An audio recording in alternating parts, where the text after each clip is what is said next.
बलोचिस्तान के बाद रावलपिंडी में एक 19 साल की लड़की को गैरत के नाम पर कत्ल कर दिया गया। नाजरीन, हैरान कुन बात तो यह है कि बलोचिस्तान की तरह रावलपिंडी में अब भी जिरगा सिस्टम चलता है। नाजरीन, 19 साल की लड़की थी। हमारी इत्तलात के मुताबिक 2025 के शुरू में इसकी शादी हुई थी। जिस लड़के के साथ इसकी शादी हुई थी उस लड़के के साथ ये खुश नहीं थी। ये एक और लड़के को पसंद करती थी जिस लड़के का नाम बताया जा रहा है उस्मान।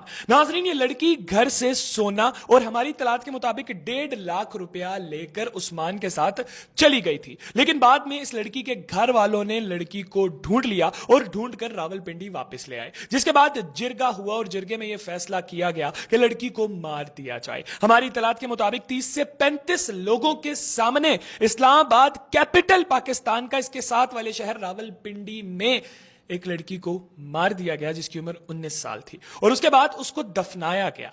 कब्र उसकी बनाई गई, उसको दफनाया गया, लेकिन कब्र को ऊपर से फ्लैट रखा गया ताकि किसी को पता ना चले कि इधर किसी को दफनाया गया। खैर नाजरीन, काफी दिन गुजर गए। फिर इस लड़की का जो शोहर था वो थाने गया झूठी एफआईआर करवाने के लिए। इसने एफआईआर करवाई कि मेरी बीवी घर से भाग गई है एक उस्मान नामी लड़के के साथ और अभी तक घर वापस नहीं आई है। काफी ज्यादा सोना और 1.5 लाख रुपया भी वो अपने साथ लेकर गई है। खैर नाजरीन, जब पुलिस ने इन्वेस्टिगेशन शुरू की तो पता ये चला कि जनाब पहले ही अपनी बीवी को मार चुके हैं और दफना चुके हैं। एफआईआर सिर्फ इसलिए करवाई जा रही है ताकि उस उस्मान लड़के को फंसाया जा सके।